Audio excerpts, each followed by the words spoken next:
इसकी उकसाने का काम है, अनकॉल्ड फॉर। और इन्क्रोचमेंट कोई इस देश में करता भी नहीं है, एक दूसरे का सम्मान करते हैं। ये नाजायज तरीके से सरकार जबरदस्ती जो है इसमें प्रोवोक करने का काम कर रही है। ईश्वर के नाम पर, अल्लाह के नाम पर दान दे दे धार्मिक कार्यों की। नमस्कार, ST न्यूज देख रहे हैं आप और मैं हूं आपके साथ गौरी राज। वक्फ बिल ने एक बार फिर से देश की राजनीति को गर्म कर दिया है। आज लोकसभा में वक्फ संशोधन बिल पेश किया गया है, लेकिन सबसे पहले हम ये समझने की कोशिश करेंगे कि वक्फ बिल है क्या। आम भाषा में अगर जनता को समझना हो तो वक्फ बिल क्या है, ये समझने के लिए हमारे साथ इस वक्त कांग्रेस के नेता है अनवर साहब, उनसे बातचीत करेंगे।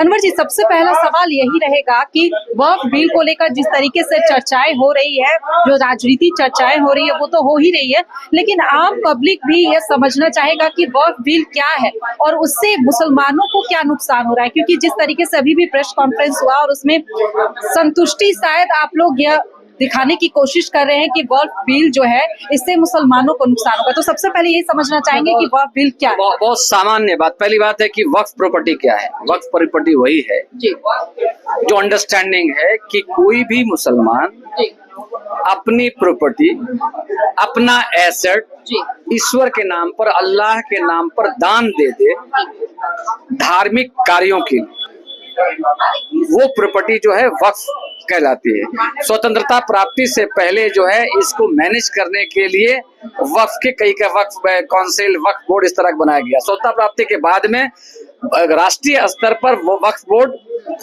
और राज्यों पर जो है वक्फ बोर्ड होता है, उसको मैनेज करने के लिए होता है। आमतौर पर यह परंपरा रही है स्वतंत्रता प्राप्ति के बाद में कि वक्फ बोर्ड में जितने भी पदाधिकारी, जितने ऑफिस बेयरर होते हैं वो मुस्लिम माइनॉरिटी के होते हैं। उसके लिए उसको रेगुलेट करने के लिए या उसको आपत्तियों को उसका निराकरण करने के लिए उसको वक्फ ट्रिब्यूनल बनाया गया है। अगर किसी को शिकायत है वक्फ प्रॉपर्टी के मामले के, भाई उसमें कोई डिस्प्यूट है, तो वक्फ ट्रिब्यूनल जो है उसका निराकरण करता था, उसका फैसला करता था।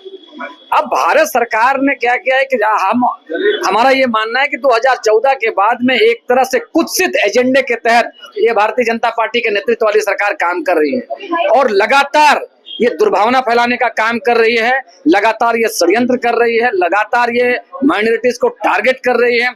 और इसी वजह से इन्होंने देखा चूंकि पूरे देश के अंदर में बहुत बड़ी मिल्कियत जो है 8 लाख एकड़ से ज्यादा चूंकि वक्फ बोर्ड के पास में है, तो इनकी गिद्ध दृष्टि जो है उस पर पड़ी हुई है। इस वजह से एक गलत कुत्सित मानसिकता के तहत में इन्होंने वक्फ अमेंडमेंट बिल लाया है और उसमें कई ऐसे प्रावधान है जो बहुत ऑब्जेक्शनेबल है, बहुत आपत्तिजनक है।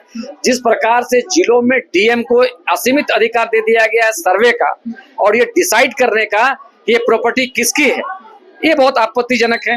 जिसमें वक्फ बोर्ड में उन्होंने जो मैंडेटरी कर दिया है कि इसमें जो है नॉन मुस्लिम 2 लोग रहेंगे, मैंडेटरी कर दिया है कि महिलाओं के बारे में, फिर उसके बाद में जो है रिप्रेजेंटेटिव, इलेक्टेड रिप्रेजेंटेटिव के बारे में, ये सारा जो इन्होंने जाल बुना है ये अपने आप में बहुत ही मतलब कांग्रेस विरोध कर रही है इस ये जो जबरदस्त विरोध कर रहे हैं, पूरा देश जानता है। क्यों आप लोग क्यों चाहते हैं कि नॉन माइनॉरिटी लोग इस वक्फ बिल में शामिल नहीं हो सकते हैं, इस कमेटी में शामिल नहीं, बहुत सारे प्रावधान जो है आपत्तिजनक है। वक्फ के हमारा ये मानना है कि सरकार नाजायज तरीके से और गलत तरीके से वक्फ की संपत्तियों को हड़पने के लिए और इसका मिसयूज करने के लिए, वक्फ की संपत्तियों को बर्बाद करने के लिए, मुस्लिम माइनॉरिटी से लेने के लिए इन्होंने एक प्लान एजेंडे के तहत में ये बिल लाने का काम किया है। मैं ये समझना चाहूंगी कि वक्फ प्रॉपर्टी में अगर कोई नॉन मुस्लिम चाहे तो वो अपनी प्रॉपर्टी को दे सकता है, ठीक है, लेकिन इसी वक्फ अमेंडमेंट बिल में कोई नॉन मुस्लिम मेंबर नहीं हो सकता है। इससे आप लोगों को आपत्ति नहीं, कोई आपत्ति, इसको संकीर्ण दृष्टि से नहीं देखा जाए। मैं बार बार कहता हूँ, इसको हम कंजर्वेटिव होकर नहीं देखते कि हिंदू को क्यों बोलिए मन। एक मान्य परंपरा रही है, एक आस्था रही है, एक आस्था रही है। क्यों लगता है कि छेड़छाड़ होगा तो उससे आहत होगा? नहीं, बिल्कुल नहीं। हर एक धर्म की अपनी अपनी आस्था होती है, उसकी पवित्रता की, उसकी जानकारी लेने की, उसकी सारी चीजें होती है। जिस तरह से हम ये मानते हैं कि बाबा मंदिर हमारा जो है या और जो बाकी मंदिर है, हमारा देवड़ी मंदिर जो है इस राज्य के अंदर में, या रजरप्पा मंदिर है उसके, तो प्रबंधन में जो है नॉर्मल परसेप्शन यही होता है कि उसमें हिंदू कम्युनिटी के लोग, समाज के लोग रहते हैं और उनको ज्यादा बेहतर तरीके से जानते हैं कि भाई इसमें कैसे इसकी पवित्रता बहाल रहे। तो इस वजह से इस देश में हिंदू समाज के लिए, मुसलमानों के लिए, सिख समाज के लिए, गिरजाघरों के लिए, ईसाई के लिए, सब लोगों ने अपने अपने धार्मिक जो उनके स्ट्रक्चर हैं उसके लिए अपनी तरफ से एक प्रबंधन बनाया हुआ है। तो उसका एक दूसरे का परस्पर सम्मान होना चाहिए, एक दूसरे में इंक्रोचमेंट नहीं होना चाहिए, और इंक्रोचमेंट कोई इस देश में करता भी नहीं है, एक दूसरे का सम्मान करते हैं। ये नाजायज तरीके से सरकार जबरदस्ती जो है इसमें प्रोवोक करने का काम कर रही है, इसकी जरूरत का काम है। अनकॉल्ड फॉर ये जो बिल लाया गया, this is completely uncalled for, unnecessary, इसकी कोई जरूरत नहीं। अच्छा, अब ये बिल तो आ चुका है, अब ज्यादातर चांस है कि अब ये बिल राज्यसभा में भी पेश जाएगा, फिर राष्ट्रपति के पास जाएगा, तब ये बनेगा, कानून बनेगा। लेकिन अब आप लोग कांग्रेस पार्टी देश के अंदर में, और वैसे जो लोकतांत्रिक प्रावधानों पर विश्वास करते हैं, संविधान पर विश्वास करते हैं, हम अपनी आवाज बुलंद करते रहेंगे और हम इसको रोल बैक करने का डिमांड करेंगे। तो देखिए, हमारे साथ इस वक्त खास बातचीत कर रहे थे कांग्रेस के वरिष्ठ नेता अनवर साहब, जिन्होंने बताया कि वह बिल से कैसे मुस्लिम समुदायों को इससे नुकसान होगा और कैसे नॉन मुस्लिम जो है वो मुस्लिम समुदायों के इस जो मैनेजमेंट की बात कर ले, या फिर वह बिल में जिस तरीके से जो कानून बना है उसमें संशोधन से कहीं ना कहीं इन्हें आहत भी पहुंचेगी।